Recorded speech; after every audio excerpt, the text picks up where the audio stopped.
despite literally thousands of years of humanity trying to understand time, the answer is we still don't know whether time is fundamental. Is it real? Other areas of physics suggest there should be no arrow of time. Time should be reversible and symmetric. That's very interesting, and it's a question, an issue that physicists still can't agree on. Does it hint that objects are only real when they're in relation to each other? Quantum mechanics doesn't mean that telepathy is real or any of the other pseudoscientific ideas. Life has been around for 3.5 billion years. If there are tricks that would help things evolve more efficiently, life would have stumbled upon them at some point. Quantum entanglement, again, this notion that Einstein didn't like, he called it spooky action, which we're now using to build quantum technologies like quantum computers. It may be that life has discovered it and has been using it, for example, to help the robin navigate south every year. If I were to bet on it, I would say that consciousness isn't necessarily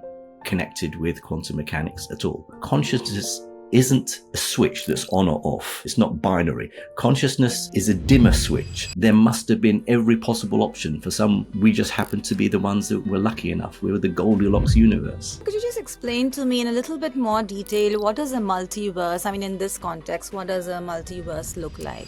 And again, it's one of those issues where, depending on your philosophical stances in the interpretations of quantum mechanics, you may take different views. So I think we're still quite away from developing a full final theory of quantum gravity that unifies all physical phenomena. But that doesn't mean we're not going to find it. We have to engage more. Scientists and technologists and politicians have to talk to each other and talk to wider society so that we're prepared for what is to come. I always find it quite frustrating when people say, we have to blame Einstein for Hiroshima and the atom bomb. I think we're increasingly realizing we need to have an ethical stance on what we do with the scientific knowledge that we're developing and what technologies that might lead to, and how we make sure those technologies are for the benefit of humanity and not to detriment of humanity. We live in a strange moment in human history. We can write equations that work with astonishing precision, even when we no longer agree on what those equations are telling us about reality. We can manipulate individual atoms, entangle them across distance, and build technologies based on principles we still struggle to interpret. For that very reason, some of the most basic questions about the universe are less settled than ever. Not only because data runs out, but because our concepts do. Time may not be fundamental, space may not be primary, causation may not behave the way we assume, and even the idea of explanation itself is beginning to feel unstable. Physics today is not just extending our knowledge, it is quietly undermining the categories through which we've understood the world at all. In that sense, the physicist has always been not just a technician of equations, but a metaphysician with better tools. Few scientists have explained this fault line between precision and uncertainty, between mathematics and meaning, as clearly and rigorously as Professor Al-Khalili. In this conversation, we are not just chasing answers, we are asking something more difficult. What does it mean to understand the universe when the universe refuses to fit into the concepts we brought with us?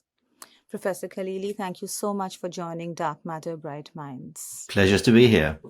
Professor, let me just start with something very deceptively simple. Is time something fundamentally real, or is it an emergent construct that helps the biological organism navigate change?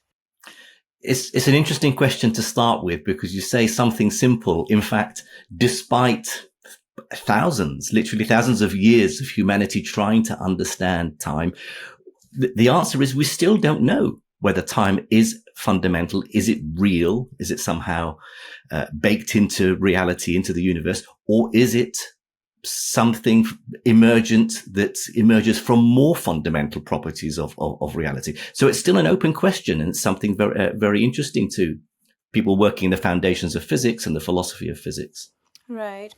Professor, so if physics suggests that time is emergent, what do we do with experiences like grief, waiting, anticipation? Is physics just describing the world as it is, or just peeling away the layers of how the human mind registers change? Well, certainly in all of science, when we say we're learning something about the world, what we're really doing is modeling reality within our minds, with our brains. We can do no more than what we perceive. When it comes to the nature of time, it's even more of an issue, because we really have to divide time into what we call physical time, which is what physicists try to understand how it fits into our equations. What does it mean mathematically? And then there's our psychological time, the time that we perceive.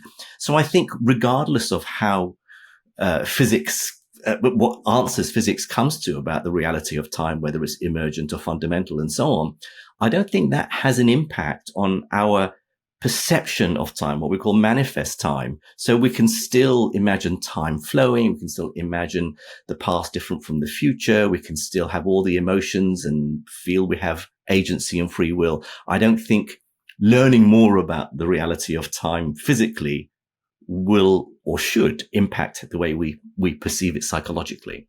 So then how do we understand the arrow of time? The arrow of time is a concept that goes back to the ancient Greeks, and it's the idea that time has a direction. What could be more fundamental? What could be more natural or obvious? That the past comes before the future. You know, we remember the past. We have records of the past. We live in the present moment, which moves slowly into the future. It takes in the future and turns it into the past. So there's a directionality to time, an irreversibility of time that we perceive. We call this the arrow of time.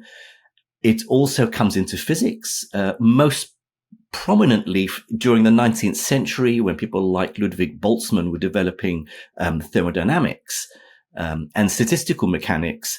It came to the fore because of something called the second law of thermodynamics, the idea that the concept of entropy, a measure of disorder, or our knowledge of a system, how that increases with time. And now we think of entropy as many faceted. You know, the balls roll down hills, we grow older, batteries run out. There's an increase of disorder throughout the universe. And that in physics is what it gives us an arrow of time. But it's still a very interesting question, because other areas of physics suggest there should be no arrow of time. Time should be reversible and symmetric. So it's, again, another very fascinating and wonderfully still open question.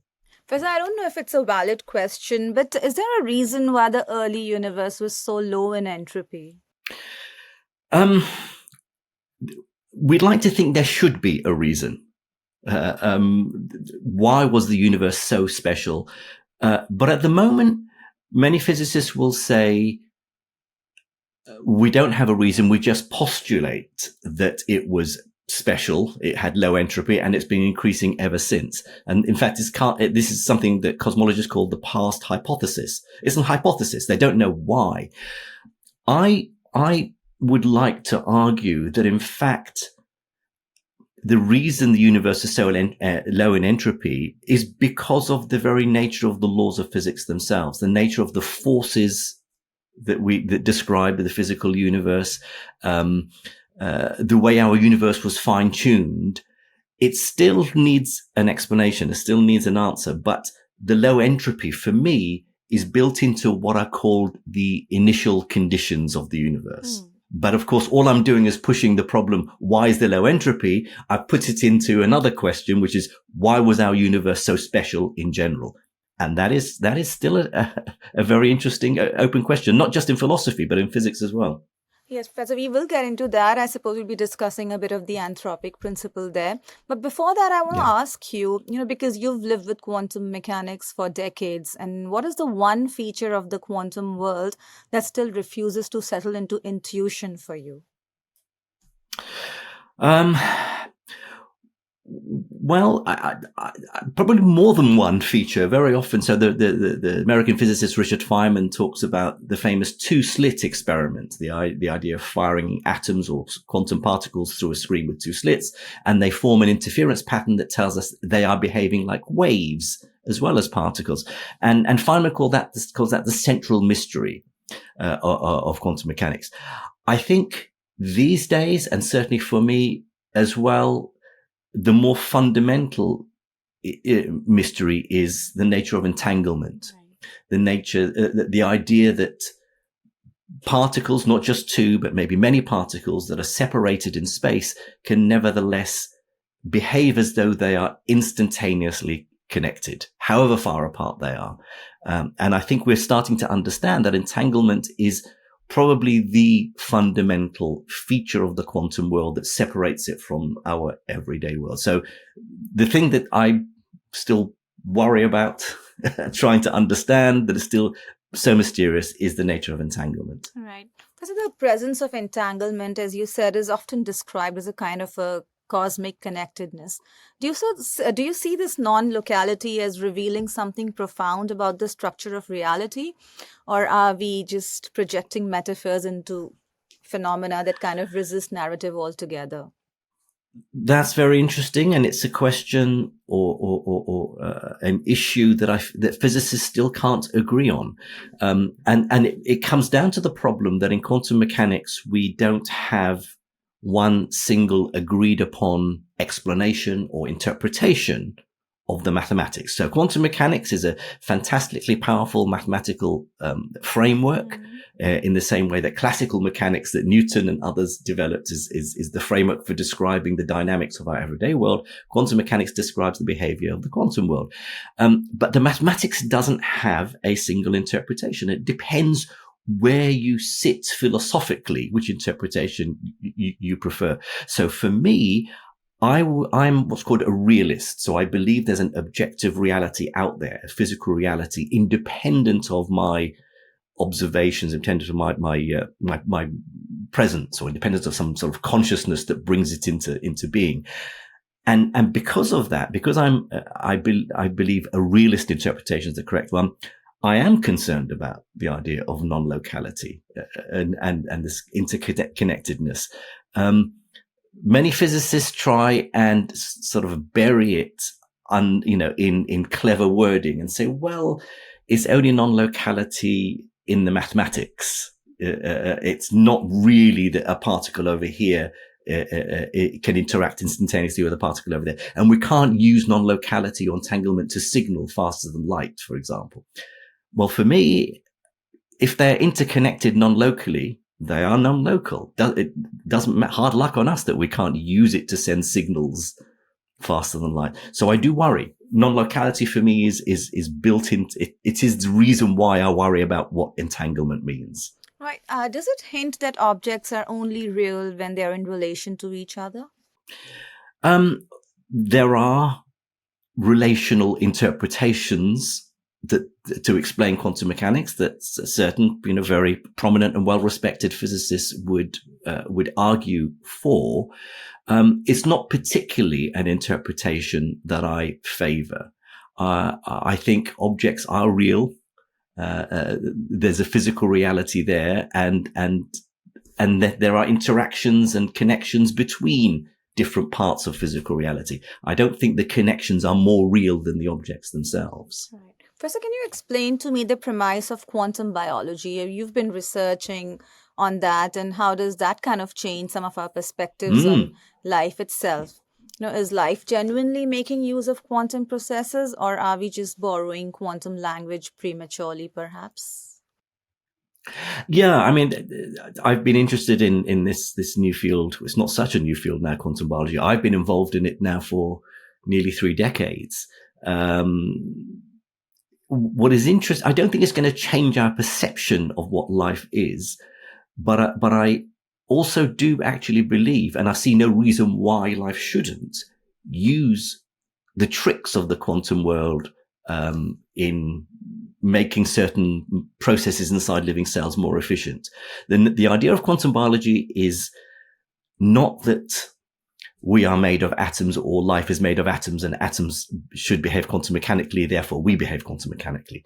Nor does it mean that somehow quantum mechanics explains all aspects or mysteries that we are still trying to understand. So quantum mechanics doesn't necessarily have any connection with consciousness, for example. Quantum mechanics doesn't mean that telepathy is real, or any of the other pseudoscientific ideas. What it seems to be telling us is down at the cellular level, life has evolved the ability to use quantum mechanics if it gives it an advantage over non-quantum mechanisms. So transporting particles, atoms from one point to another inside the cell, it will use things like quantum tunneling. That's not magic. That's not surprising at all. People think, surely life doesn't use quantum. Why not? Quantum mechanics is how the world behaves down at the microscopic level. So I believe that there are mechanisms, we're starting to understand them better now, that only work because of quantum mechanics. Life has evolved the ability to know about quantum mechanics, to use it when it might be helpful, and maybe even to avoid it if it's detrimental to life. Life has been around for 3.5 billion years. If there are tricks that would help evolution, things evolve more efficiently, life would have stumbled upon them at some point. So quantum biology is all about non-trivial quantum effects like quantum tunneling, quantum superpositions, quantum entanglement that are taking place inside living cells, making the processes of life more efficient. Professor, could you illustrate this by the example of the robin that you had given once? It could be for a general audience, perhaps an illustration that it just might work better for them to understand the whole idea. Yes, I'm aware. I'm talking. I'm aware because of the nature of your questions, I'm giving what might be quite technical answers for a lay audience. So if I am, I apologize, and I'll try to be clearer. But yes, there are something like half a dozen different exemplars of where quantum biology we think may be taking place, quantum mechanics may be taking place in biology. And one of them is this, the poster child of quantum biology, the robin. So the European robin, which spends its autumns and summers, I think, up in Scandinavia, Northern Europe, every autumn it migrates. Before the cold weather comes, it migrates south towards the Mediterranean. And like all creatures that migrate or travel across vast distances in the world, it uses various tricks to help give it directional information. And it was discovered in the 1970s that this small bird, the European robin, one of the tricks it uses is to follow the contours of the Earth's magnetic field. So we know the Earth has a magnetic field. It's like a giant bar magnet with north and south. It gives us what's called the magnetosphere, magnetic field around the Earth that protects us from cosmic rays from the sun and outer space. The robin follows the lines of the magnet, just like the iron filing in school when you put a piece of paper on a magnet and you sprinkle iron filings and they form these lines. Well, the robin follows these invisible magnetic field lines in the Earth to help it find direction. So it has a built-in compass somewhere. And we've known that since the 1970s. The mystery has been, where is this compass? How does it work? And one of the explanations, in fact, it's the only explanation that's really been worked through carefully and seems to not have any sort of big mistakes in it. Doesn't mean it's the correct explanation, but it's the one that certainly seems, the top of the list, is that the compass is somewhere in the bird's eye because we know their magnetic reception, in fact, it's called magnetoreception, is triggered by light entering the bird's retina. And it's inside a protein called cryptochrome, where light photons, particles of light, will knock one of a pair of electrons in an atom onto an adjacent atom. So these two electrons are far apart, but they're still quantum entangled. And because of the nature of entanglement, the way they dance and the way they spin, that's very sensitive to the external magnetic field of the Earth. Even though this magnetic field is very weak, it nevertheless it changes the way these two electrons spin and interact with each other. And that change, depending on the orientation of the bird as it's flying through the magnetic field, will send signals to the brain, giving it information. So quantum entanglement, again, this notion that Einstein didn't like, he called it spooky action, which we're now using to build quantum technologies like quantum computers. It may be that life has discovered it and has been using it, for example, to help the robin navigate south every year. Professor, you mentioned consciousness, and do you think we think in quantum terms? What are your views on how consciousness emerges, Professor? If I were to bet on it, I would say that consciousness isn't necessarily connected with quantum mechanics at all. There may be quantum effects happening down at the neuronal level simply because we are down at the level of the quantum world anyway. But the idea that consciousness emerges out of some quantum notion, there have been people like Roger Penrose who have argued this idea. I'm not sure. Well, we're certainly not ready to answer that question. It may be that it's true. I don't think it is, but it may be it's true. But we're a long way from being able to address that question. We're still in quantum biology. We're still learning to walk. I think connecting consciousness to quantum mechanics means we're running, and we're not ready to run yet. We need to understand more about processes inside cells. It's very tempting, I think, for people because they know quantum mechanics is mysterious and consciousness is mysterious. So surely the two must be connected.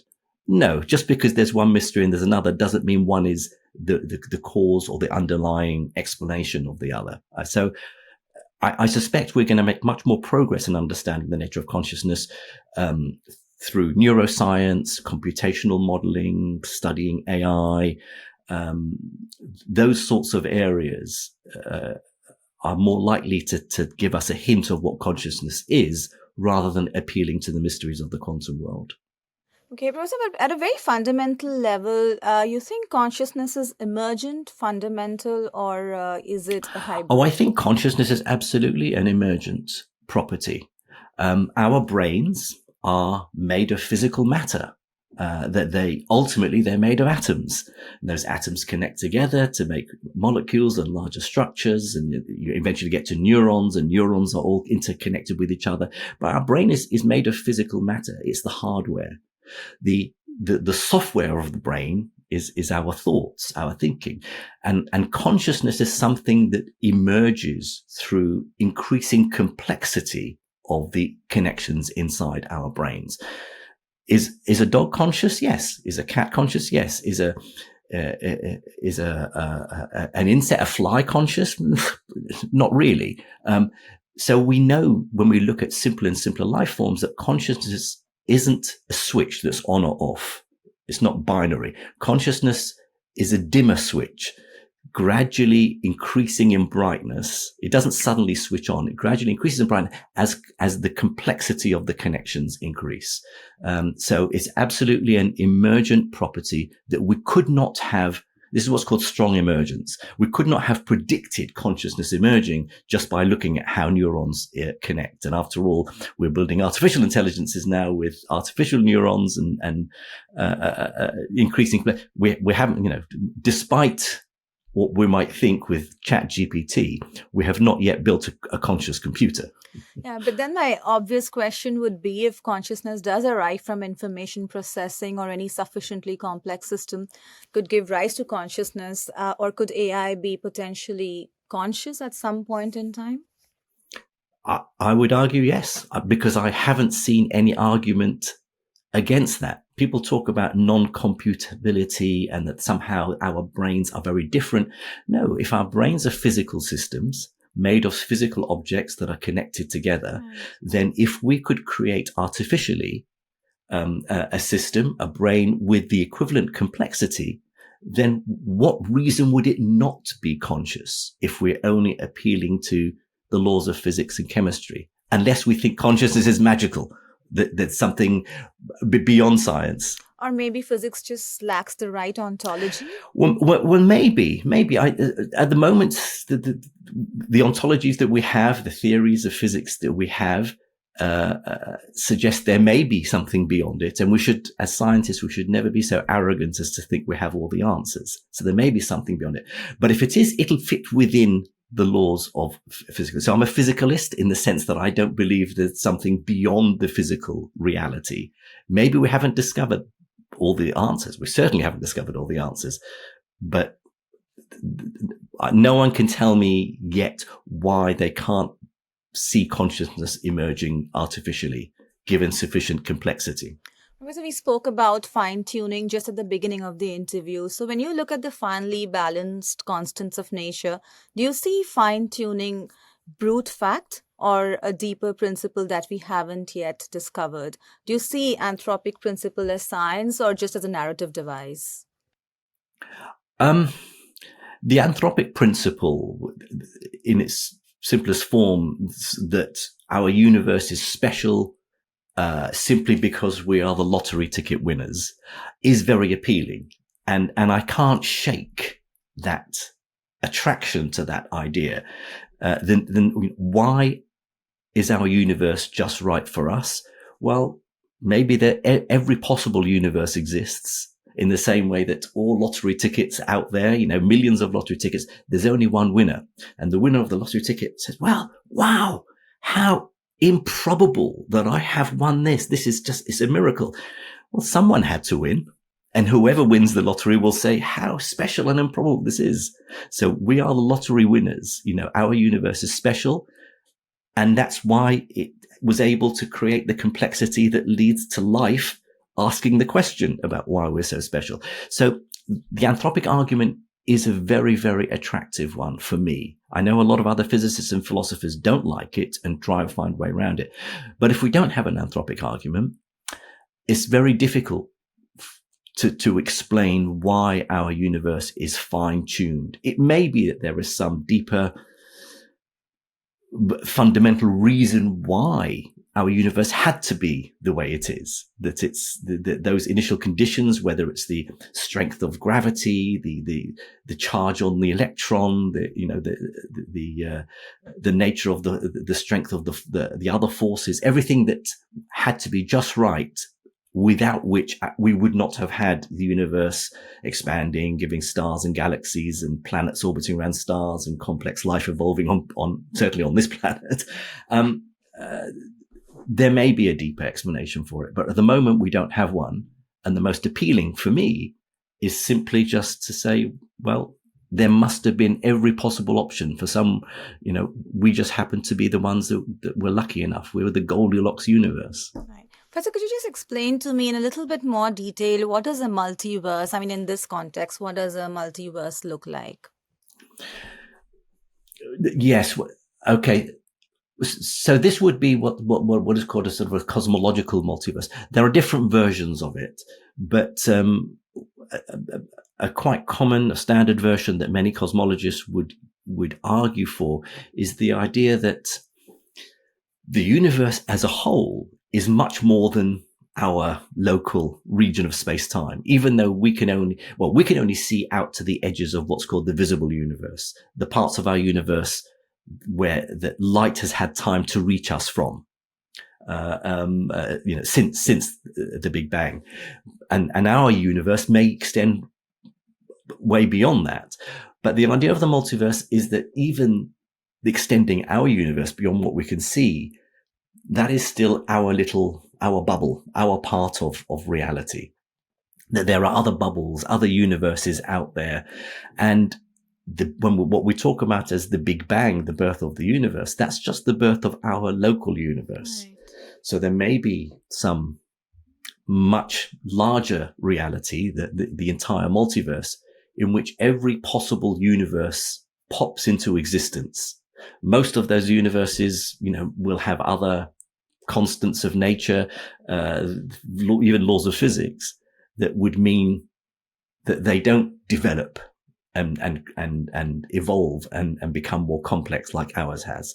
There may be other universes rather similar to ours, but if every possibility can exist in this multiverse, every universe, every reality, then it's not surprising that we live in ours, because, if it was any different, we wouldn't be here. The fact that we are here to ask the question suggests that our universe had to have those special initial conditions within our local bubble. What about parallel universes? Is it the same? I mean, the theory of parallel universes, that we exist simultaneously in different realities. So parallel universes is a different concept. It's a different part of physics, and people often confuse it. Not the physicists, one hopes, but certainly that a lay audience, because you hear about the multiverse and other universes, then you hear about these parallel universes or many worlds. These are very different from the cosmological idea of a multiverse. This is down to one particular way of explaining the mysteries of quantum mechanics.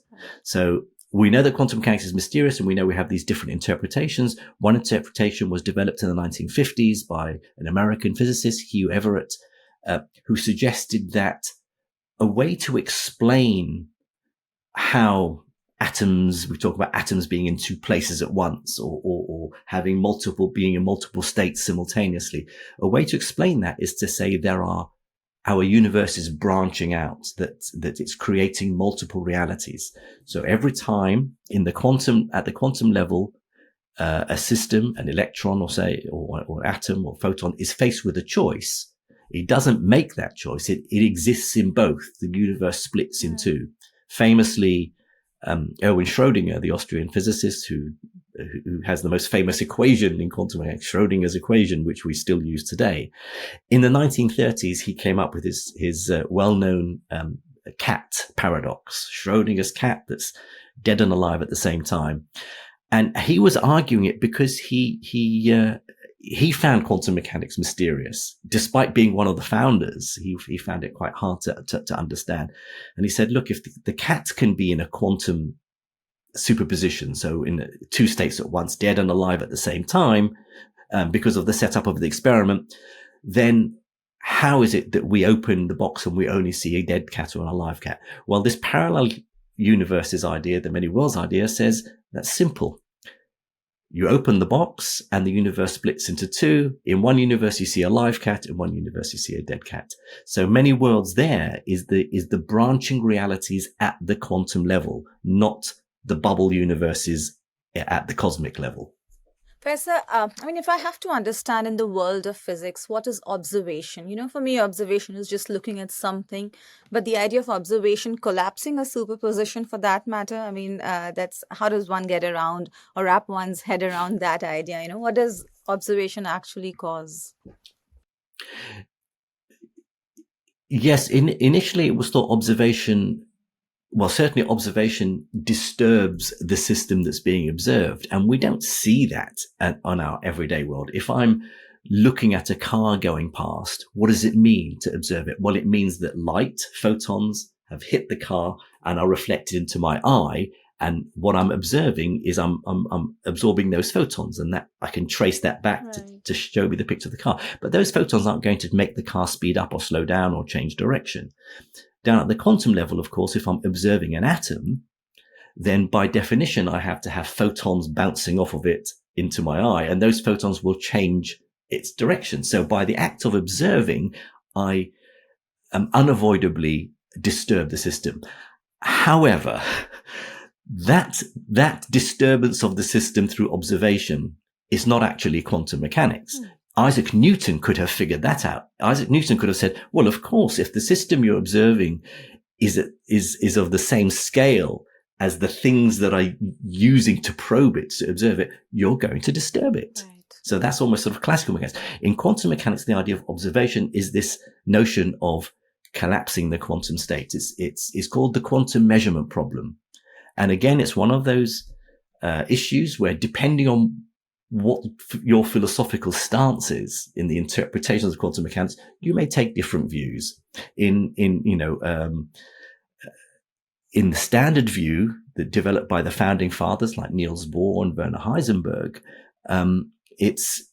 they put a divide between the quantum world and the classical world. And when you observe something, you're changing it. You're bringing it into being by observing it.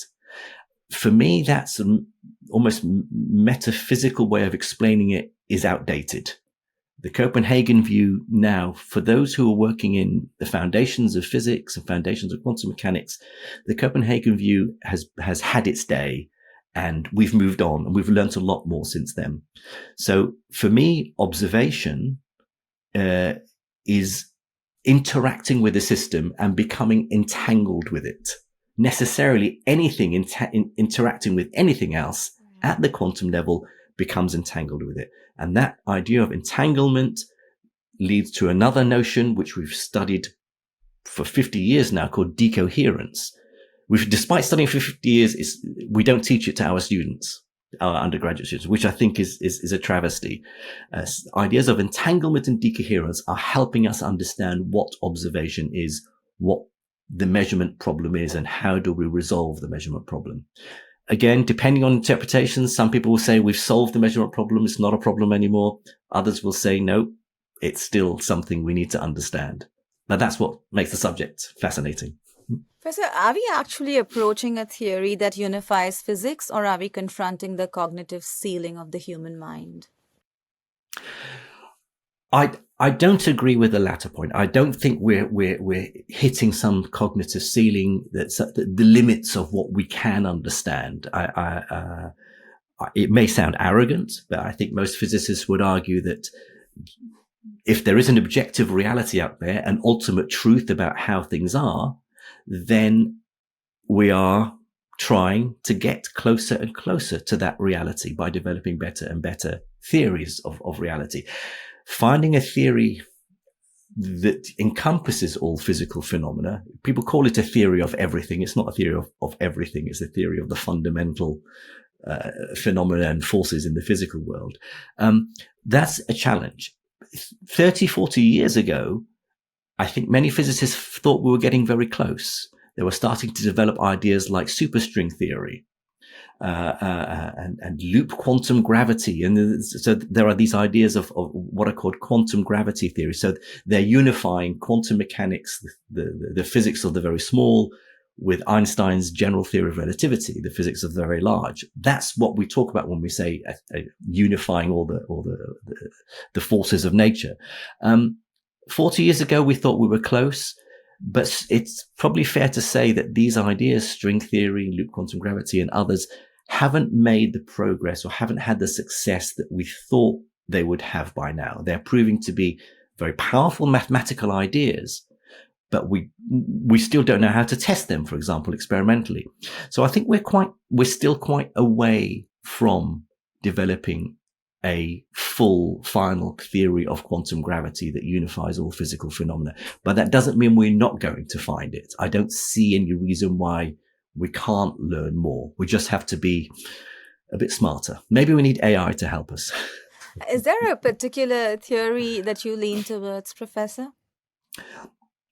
Well, I don't personally work in quantum gravity, and so I don't have any vested interest in one theory or another.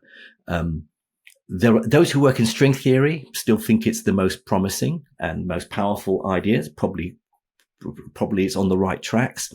Many others hate it, and string theory is it's a waste of money and resources and minds, and it's dragged lots of people down the wrong road.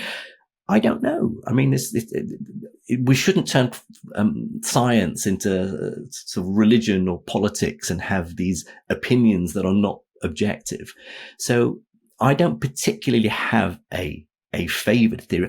I do believe there should be a theory of quantum gravity. Some would argue why. Quantum mechanics works with atoms. General relativity works at the cosmic scale and the curvature of space-time due to gravity. Why should they be connected with each other? No, there are certainly examples, the Big Bang itself, the singularity at the center of a black hole, and even more simple examples where both general relativity and quantum mechanics play a role in the explanation. So there has to be some way of combining the two. I did used to quite like loop quantum gravity, but quite liking something isn't a very rigorous scientific way of saying why one favors a particular theory. I feel stronger about different interpretations of quantum mechanics, for example, than I do about potential theories of quantum gravity. So I'm very neutral, and I allow those who are the experts in those fields to work on them and report back to the rest of us. So, when we speak of all of these emergent properties, for example, temperature, pressure, consciousness, etc., do they imply absolutely new rules which are only applicable to these? Are these rules fundamental, or they can be reducible, or can they be irreducible or reducible to something more fundamental, to more fundamental laws? I think it depends on what type of emergence we are talking about. So things like temperature or the wetness of water. These are emergent properties. I always like that example of wetness of water. You know, if you were studying one H2O molecule, would you intuit that if you bring trillions of H2O molecules together, they would make a liquid that has this property of wetness? I used to say no, that's why wetness was only emergent. I've changed my mind. I think I've softened on that. I think wetness of water, like temperature, temperature is a macroscopic and pressure, macroscopic properties of bulk systems, that disappear when you zoom down to the atomic and molecular scale. A gas in a box, we can measure its temperature, but if you look at the individual molecules, there is no such thing as temperature. They're just molecules bouncing around and they have kinetic energy and so on. You zoom out and suddenly you see this emergent notion of temperature. So temperature, pressure, wetness of water, I think those are examples of weak emergence that maybe we should ultimately, if we knew all the details and the fundamental forces and properties of the subsystems, we should be able to intuit or predict these emergent properties. Consciousness is, I think, different. Consciousness is not something that we could have predicted or that we should be able to deduce or predict based on looking at just simple one neuron connected to another. So that emergent property may have its own fundamental explanations that we can only deduce once we have that emergent property in front of us. We can't deduce what those laws or properties are by looking at the subsystem before the emergence. So I want to now take you to another side of things. While we are discussing all of these limits of knowledge, there is also science. The progress also seems exponential at so many other levels. Do you think this sort of scientific progress, it demands a stronger moral imagination than at any other previous moment? Are we structurally and culturally equipped to anticipate what science is going to unleash, or it's unleashing on us? Well, we certainly are living in a very challenging, interesting period in human history. In part, that's because human progress and development is exponential. It's not linear. Right. If you bring someone from 2,000 years ago to talk to someone from 1,000 years ago about the nature of reality and how the world is, they'll probably agree on most stuff, because they won't have the scientific understanding and knowledge having developed that much. You bring someone from 300 years ago to someone 100 years ago, well, they would be quite different. There'll be stuff that would have been developed in the last 150 years that someone from 300 years ago would find magical and incredible, electricity and magnetism and motors and so on, that they wouldn't have conceived of.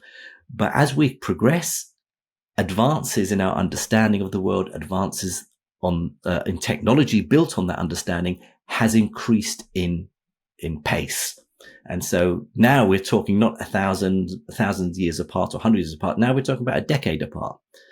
Someone, if when I was a kid watching the original Star Trek of the 1960s and 70s on TV, and someone said, when you're much older, when you're an adult, we will have a device like this. It's going to be called a smartphone. It would be like a supercomputer in your pocket, and you can use it for all sorts of things. You can watch a football match on it. I would have thought that's just crazy. It's magic. So advances technology are increasing in pace all the time. But the second reason why we're now living in a rather special time is because certain technological revolutions are taking place as we speak. Right.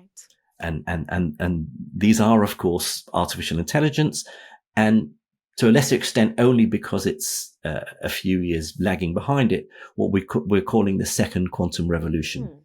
So this year, 2025, was designated by UNESCO, by the United Nations, as International Year of Quantum Science and Technology, because we are developing new technologies based on quantum mechanics that would, again, seem like magic, but they seem their workings. And but we don't know what the future holds. With artificial intelligence, it's I guess for many people even more scary, because there's all that the scenarios like from the Terminator movie. Will computers and robots and artificial intelligence become so intelligent and powerful that they want to take over the world? So people are worried about those things. I think we should be more worried about people using artificial intelligence in the wrong way.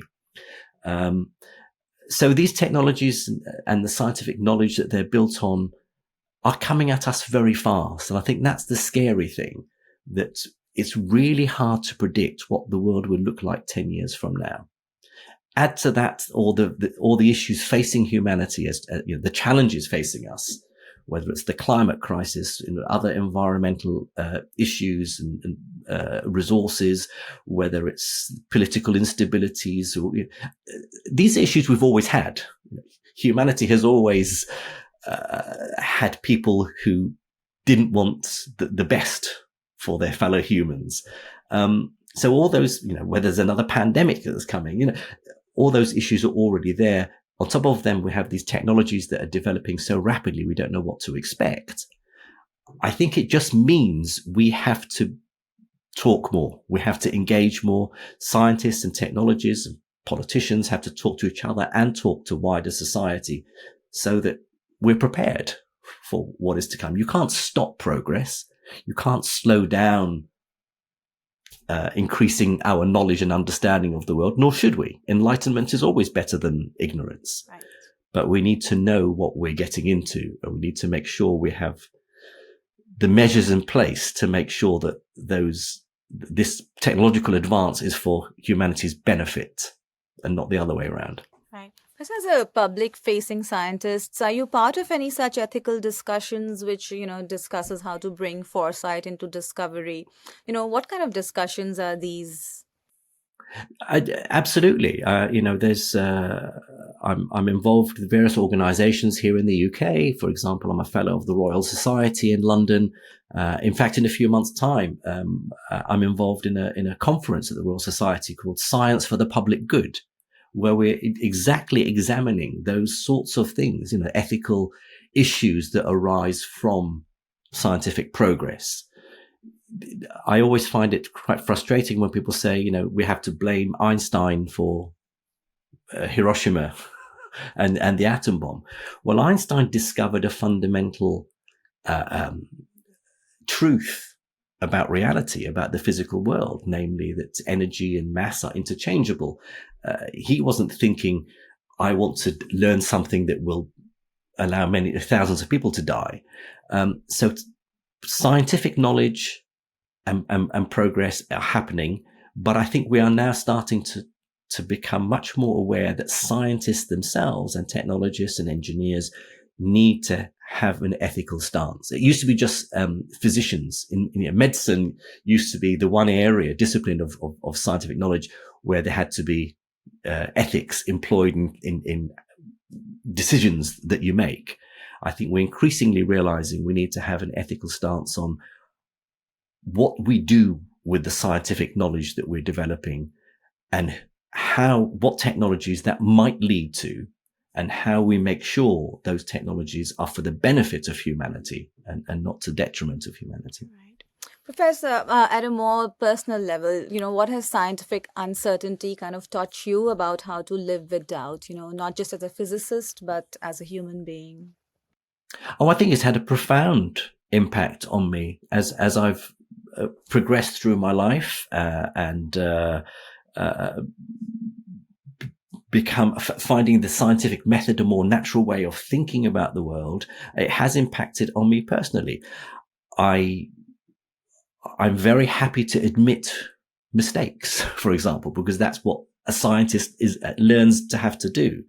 When I look at the polarization of opinions around the world today, particularly on social media, where each side is 100% certain they're right, and the other side, they're 100% certain they're right, and there's no interview. That is alien to the way we do science. In science, it's all about uncertainty and doubt. It's all about testing your biases, testing your views. Well, maybe I'm wrong. And there's nothing wrong with being wrong. If you never make mistakes and never admit to your mistakes, you never make progress in science. We'd all still be believing what we believed at the beginning of the ancient Greeks. The fact that we've made progress is because we've replaced one picture of reality with a better one. And I use that in everyday life. I don't say this arrogantly. This is just the way what I am as a scientist. And I think most scientists are like this. Yes, we have biases. Yes, we want our theories to be correct. Yes, we're reluctant to give up a point of view. But ultimately, in science, if you're proven wrong, you have to change your mind. And I think that's a lesson that I would like others in wider society to also have. Examine your biases. Be prepared to admit that maybe you're not quite right. Be prepared to admit that sometimes things are more complicated than you'd like them to be. We discover that in science. We look for the simple answers. Sometimes it's not always simple. Sometimes it's more nuanced and there are shades of grey, and we should try not to forget that. So in the end, if I could just ask you one question, that would be, if you could ask the universe one question and receive one definitive answer. Oh, that's an easy one. What would you ask? What is the correct interpretation of quantum mechanics? I'm sure I should be asking it much more profound questions than that, but that's the one question that has bugged me most of my life. What is the correct way of explaining the mystery of the quantum world? Okay.